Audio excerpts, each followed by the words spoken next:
Hi friends, मैं हूँ वीर और आप देख रहे हैं ओम एकेडमी, जहाँ हम सीखते हैं इंग्लिश, वो भी हिंदी में। दोस्तों, आज के इस वीडियो में हम डेली यूज़ इंग्लिश सेंटेंसेस का पार्ट 1 देखने वाले हैं। इस लेक्चर में हम रोज़ाना यूज़ में आने वाले डेली यूज़ इंग्लिश सेंटेंस को कवर करेंगे, उनको सीखेंगे, जिससे हमारी इंग्लिश और इम्प्रूव हो जाएगी। तो चलिए आज का ये वीडियो हम स्टार्ट करते हैं। दोस्तों, जब हमें इंग्लिश में कहना हो कि आप बीमार हैं या उनकी तबीयत बीमार है या उनकी तबीयत ठीक नहीं है, हम कहेंगे आर यू इल, क्या आप बीमार हैं। हम इस तरह से पूछ कर, मतलब ये पूछना हुआ सामने वाले से उसकी तबीयत के बारे में कि आपकी तबीयत कैसी है, हम जान सकते हैं कि वो सामने वाला कैसा है। आर यू इल, इल का मतलब होता है बीमार। और जब हमें ये बोलना हो कि सामने वाला जो है वो ही हो या शी हो, यानी कि लड़का हो या लड़की हो, वो बुद्धिमान है, वो इंटेलिजेंट है, तो उसके लिए हम यूज़ करेंगे इंग्लिश में, अगर लड़का है तो ही और लड़की है तो शी। उसके बाद इज़ इंटेलिजेंट बॉय और गर्ल। ये बॉय और गर्ल अकॉर्डिंग टू ही और शी बैठेगा। शी और he is intelligent boy girl, वो बुद्धिमान है।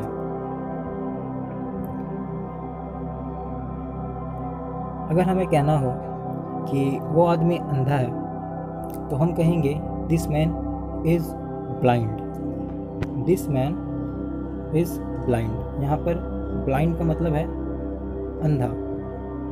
आप यहाँ दिस के जगह किसी का नाम भी लगा सकते हैं या फिर किसी इंसान को के बारे में बता भी सकते हैं। अगर मैं कहूँ कि वो आदमी डरपोक है, ठीक है, या राम डरपोक है, या कोई भी इंसान अगर उस तरह का है, तो हम कहेंगे राम इज़ टिम्ड। टिम्ड यानी होता है डरपोक। आप राम की जगह किसी और व्यक्ति का नाम यूज़ कर सकते हैं जब आपको बताना हो कि वो आदमी डरपोक है। अब अगर हमें बताना है कि सामने वाला जो है या जिसके बारे में हम बात कर रहे हैं वो अमीर भी है, साथ ही साथ रिच भी है। रिच यानी कि अमीर भी है, तो उसके लिए हम यूज़ करेंगे you are rich and healthy. यहाँ पर रिच का मतलब है अमीर और हेल्थी का मतलब है स्वास्थ्य, यानी कि आप रिच भी हैं और आप हेल्दी भी हैं। अगर आप मार्केट जा रहे हो और आपको ये पूछना है अपने फ्रेंड से, क्या तुम भी मेरे साथ मार्केट चलोगे, या किसी से भी आपको पूछना है क्या आप हमारे साथ मार्केट चलोगे, तो उस सेंटेंस के लिए, उस क्वेश्चंस के लिए आप इस तरह से सवाल कर सकते हैं, सामने वाले से पूछ सकते हैं will you come with me at market. Will you come with me at market, क्या तुम मेरे साथ चलोगे मार्केट। नेक्स्ट है, अगर आप किसी से पूछोगे या आपको जानना हो कि आप ये सामान कहाँ से लिया, ठीक है, आपके दोस्त के पास कोई सामान हो और आपको ये जानना है कि उसने ये सामान कहाँ से लिया है, किस जगह से लिया है, किस शॉप से लिया है, ठीक है, तो आप उस व्यक्ति से या अपने फ्रेंड से पूछोगे कुछ इस तरह से, where did you get it from. Where did you get it from, तुमने ये कहाँ से लिया या आपने ये कहाँ से लिया। अब क्वेश्चन आता है कि अगर आपके सामने कोई व्यक्ति आ जाता है जो अनजाना है, जिसको आप नहीं जानते या फिर जानते भी हो, तो लेकिन आप ये नहीं जानते कि वो आदमी है कहाँ से, वो बिलोंग कहाँ से करता है, किस जगह से बिलोंग करता है, ओके, या फिर उसका घर कहाँ है, वो कहाँ से आया है, आपको वो जानना है। तो आप उसके लिए क्या कहोगे, where are you from. Where are you from, आप कहाँ से हैं। जब आपको जानना हो कि वो व्यक्ति कहाँ से है, तब आप उसके लिए यूज़ करोगे वेयर आर यू फ्रॉम।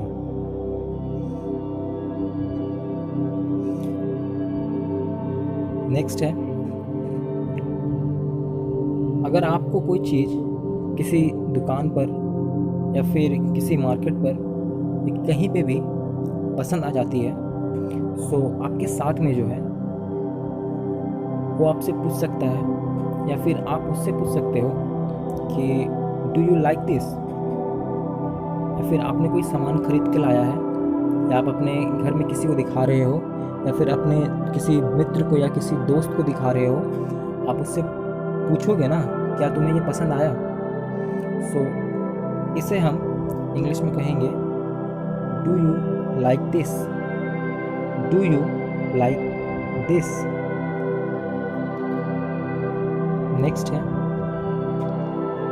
अगर आप आम तौर पर अक्सर कपड़े सुपरमार्केट से खरीदते हो, अगर और आपको किसी को बताना है कि मैं अक्सर कपड़े सुपरमार्केट से खरीदता हूँ, तो आप इस तरह से बोल सकते हो आई usually buy my all clothes from the supermarket. Always का मतलब होता है अक्सर, बाई का मतलब खरीदना, माई ऑल क्लोथ्स मेरे सारे कपड़े, फ्रॉम मतलब से, सुपरमार्केट तो आपको पता ही होगा। So I usually buy my all clothes from the supermarket. मैं अपने सारे कपड़े आमतौर पर सुपरमार्केट से ही खरीदता हूँ।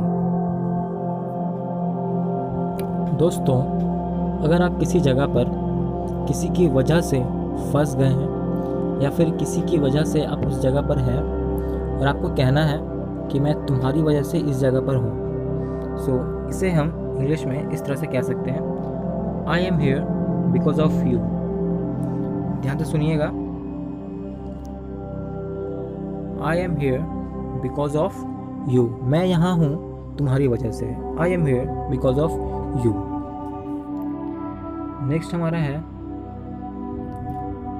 अगर आपके पास आपका कोई दोस्त है, उससे आपने उससे पूछा कि तुम्हारे पास क्या है, ओके, सो आप उससे कह सकते हैं व्हाट डू यू हैव, तुम्हारे पास क्या है, व्हाट डू यू हैव, आपके पास या तुम्हारे पास क्या है।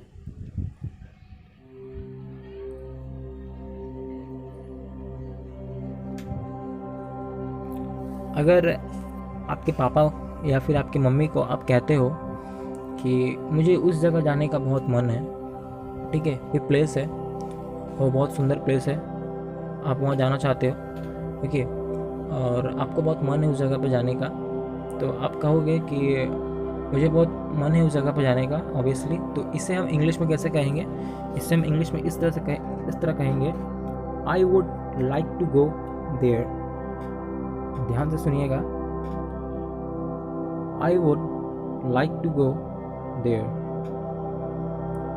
आई would like to go there, मुझे वहाँ जाने का मन है। दोस्तों, अगर आपको किसी से कहना है कि मुझे आपके साथ उस समय होना चाहिए था या फिर मुझे आपके साथ होना चाहिए था, इस सेंटेंस को हम इंग्लिश में कहेंगे I should have been with you, I should have been with you, मुझे आपके साथ होना चाहिए था, I should have been with you.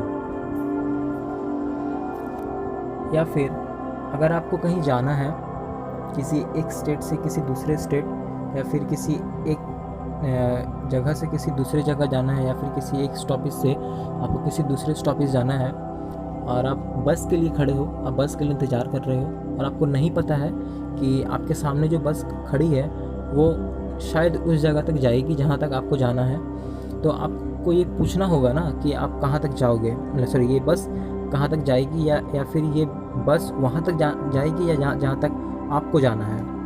तो उसके लिए आप पूछोगे डज दिस बस गो टू कोलकाता। यहाँ पर मैंने कोलकाता लिखा है। आप जिस भी जगह जाना चाहें उस जगह का नाम आप यहाँ पर लिख सकते हैं।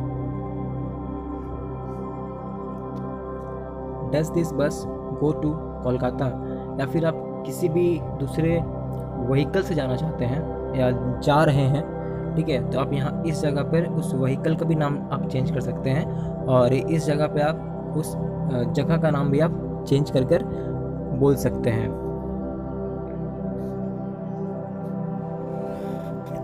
दोस्तों, अगर आपको किसी को बताना हो या आप किसी को बोल रहे हो तो मुझे बस अभी बाहर ही निकलना था, या फिर मैं बस अभी जा ही रहा था बाहर, तो इसे आप इंग्लिश में इस तरह कहोगे, I was about to go out. ध्यान दीजिएगा, मुझे बस अभी बाहर ही जाना था, इसे हम इंग्लिश में कहेंगे I was about to go out. I was about to go out.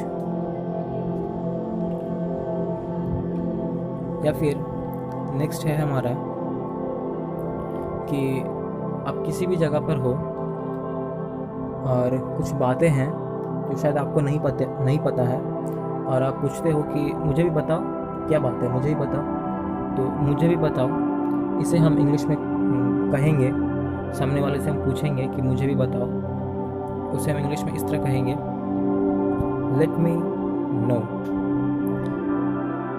Let me know, मुझे बताओ या मुझे बताइए। ध्यान दीजिएगा, लेट मी नो। कमेंट कर हमें बताएं कि आपको ये वीडियो कैसा लगा, और अगर हमसे कुछ गलती हो गई हो तो हम उस गलती के लिए तहे दिल से आपसे माफ़ी मांगना चाहते हैं।